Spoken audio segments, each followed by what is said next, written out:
Hey guys, I'm Jayce. Welcome back to Farmstead Forge. Today we're going to build a set of tongs for working with railroad spikes. Have a couple different options. One is a thumb and finger style tong. And they hold it really nice and secure. The only thing I do not like about these tongs is there's only one way to grab your spike. So if you do want to do anything to the head, there's not an option there unless you have another set of tongs off your rack. I'm probably going to make these in a different video. Today I'm going to make one of my favorite style tongs, a slotted jaw tong for working with these spikes. The thing I like about the slotted jaw tongs is I can grab it nice by the head, it's really secure, but also if I do want to do anything to the head, I can also grab it this way. So that's pretty nice. It's two different ways you can grab it, more bang for your buck. Today I'm going to be building these out of some 3/4 sucker rod. I have these 9 1/4 inches and I'm going to upset them down to 8 inches. So quite a bit into my jaw. It's probably going to take me 3 or 4 heats. Also when I upset them, I want to make sure and quench them down to about 1 1/4 inches. I want to put all that into my jaw. I don't want any of that upsetting into my boss. I need to have a big wide jaw. There's a couple different ways to make these. My way to start out with is maybe a little bit harder, but maybe a little easier to finish than some of the styles. So 6 to 1, half a dozen to the other. So let's get cracking.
In at 1 1/4 inches, half on,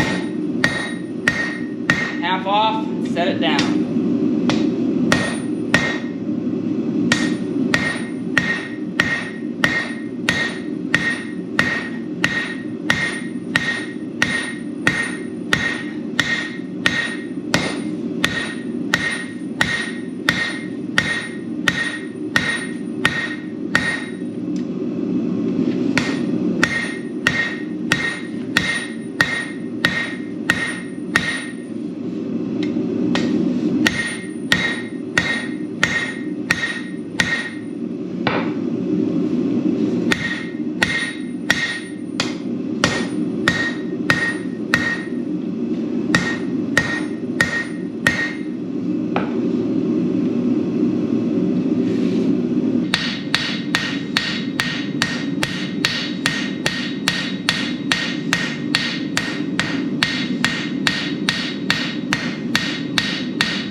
next I'm gonna come in here, I'm gonna leave my boss about an 1/8 inch off my anvil, and I'm gonna drive that down, kind of half on, half off. But with these wide jaws, you gotta be really careful. You can't be sleeping when you do this or you'll mess them up. So hopefully I don't mess them up too far back and it'll be weak, too far forward and it'll mash in and you'll have to grind or do a lot of hot rasping. Just like that.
Jaw's all crooked on there. We'll fix all that here in a minute.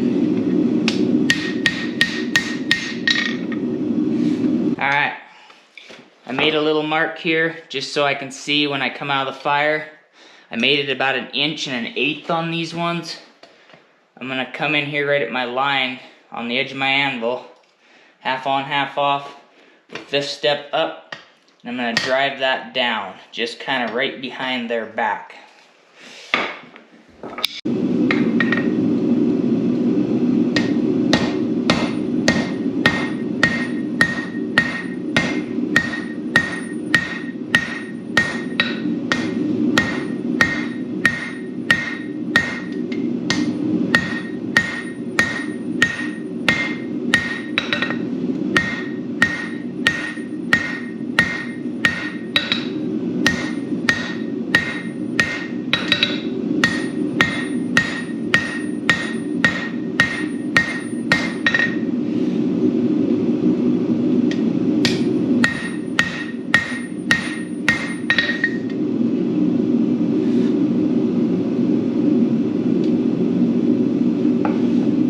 Okay guys, now they got everything all roughed out, we will just always make sure and check to make sure everything looks the same, you're keeping everything same. I'm going to go with the power hammer, I'm going to draw these reins out and finish the reins so they're done and I have something nice to hold on to while I finish all of this up here.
Alright guys, I got my reins where I want them, nice hemmed edge on the power hammer and my other hammer.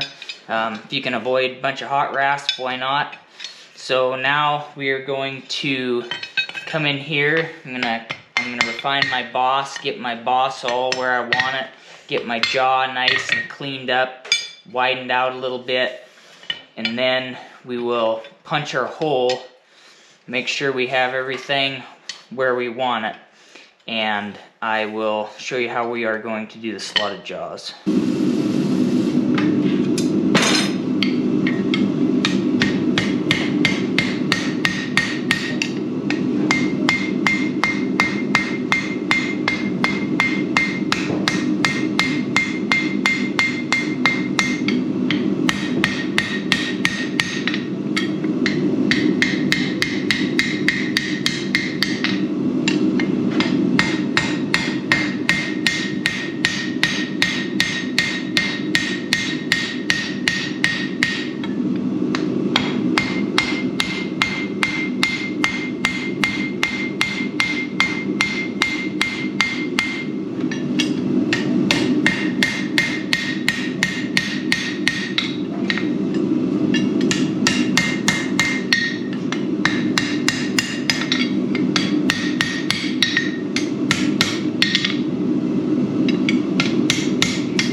Okay, now we're gonna punch your hole. Just make sure that your main lip is down. Generally, when you come back up, then it's flat, but it's not on these because they're so wide. So I have a fun little tool, and it will give us something to work on.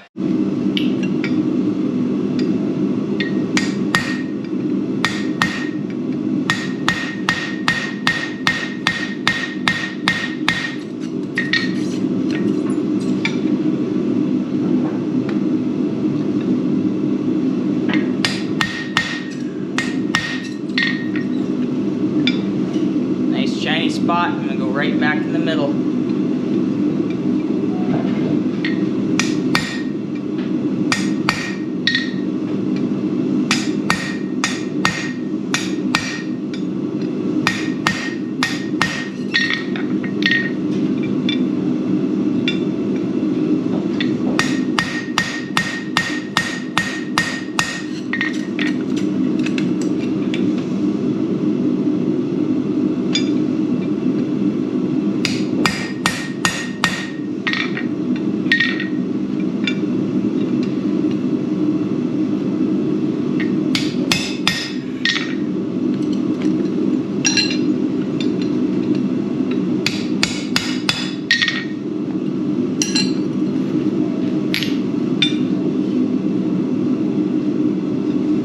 Alright, so I got these pretty well where I want them. I got a good gap in here, so I don't have a lot to clean up there. So I don't have to do any hot rasping. We can do all that in a minute. I marked this so it's all in line, and I center punched it so when I come out of the forge, I know right where I want to poke my hole. So we'll punch it, and then we'll hot cut that in between. And then we'll have to do some hot rasping after that. Then we'll rivet and size.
Yeah, once again, I forgot my touch mark. I'm doing great at that lately.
Alright, this pair came out far, far from perfect. My last pair was way nicer. Having an off day, I guess. My jaws aren't lined up, so I'm going to just take them on my grinder and clean those up to match. And then we'll throw a beeswax finish on them. They'll still hold, they'll still work, still do the job, but they're definitely not up to my standards. But they'll still work.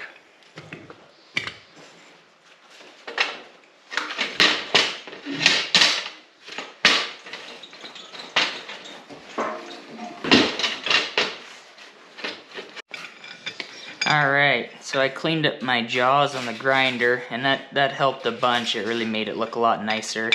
I hate doing that. It's nice to just be able to forge it right the first time.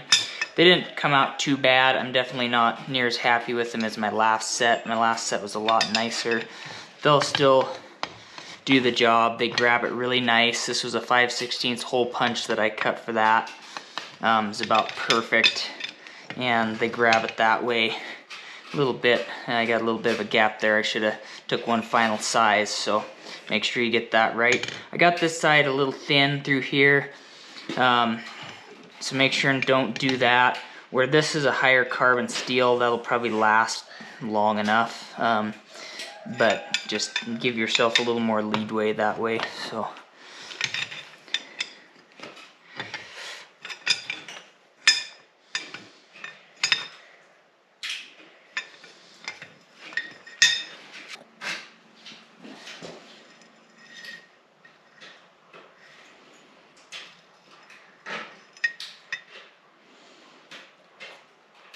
hey guys, I hope you liked this video, these slotted jaw tongs for holding railroad spikes. Comment, show me a picture of a set you made that hopefully turned out a little nicer than mine. So hit the like button if you liked it. If you haven't already, hit the subscribe button, and we'll see you guys next week.